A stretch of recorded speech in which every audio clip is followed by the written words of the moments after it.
সেই ছোট্ট বাচ্চাটি মেলার পাশ দিয়ে হেঁটে হেঁটে তার বাবার সাথে যেতেছিল। সেই মেলায় অনেক খেলনার দোকান ছিল।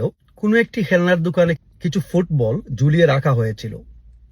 সে বাবাকে বলল, বাবা আমাকে একটা বল কিনে দাও। বাবা বলল যে, দেখো বাবা, আমার কাছে তো টাকা নাই, এখন অন্য কোনো এক সময় তোমাকে কিনে দেব। কিন্তু সে তো বাচ্চা মানুষ, শুধু কাঁদতেই আছে, বাবা না আমি এটা চাই চাই চাই। আরেকটা দোকানেও এইরকম অনেকগুলা খেলনা ঝুলিয়ে রাখা ছিল। এই খেলনাগুলো দেখেও বাচ্চাটি আবার কাঁদলো যে, বাবা আমাকে এই খেলনাগুলা কিনে দাও।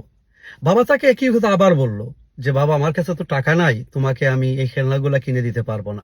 এইরকম ঘটনা ৫-৬ বার হয়। ছেলেটি মন খারাপ করে খেলনার জন্য কাঁদতে থাকে। বাবা তখন বাচ্চাটাকে নিয়ে সেই মেলার একটি চরকি দেখতে লাগে। তার হাত ধরে রেখেছিল। বাচ্চাও খুবই সুন্দরভাবে উপভোগ করতেছিল। হঠাৎ করে বাবা ভাবলো, বাচ্চা যখন এখন শান্ত আছে, তাহলে আমি একটু বাথরুম হয়ে আসি। এইদিকে সে বাথরুম হওয়ার জন্য গেছে, অন্যদিকে বাচ্চাটা বাবাকে না পেয়ে কাঁদা শুরু করছে।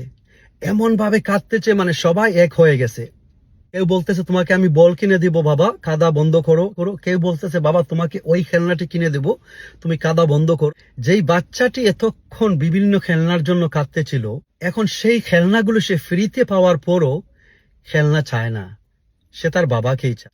বাবা নামের এই বট গাছটা যতক্ষণ পাশে থাকে না, তার মর্যাদাটা বুঝি না।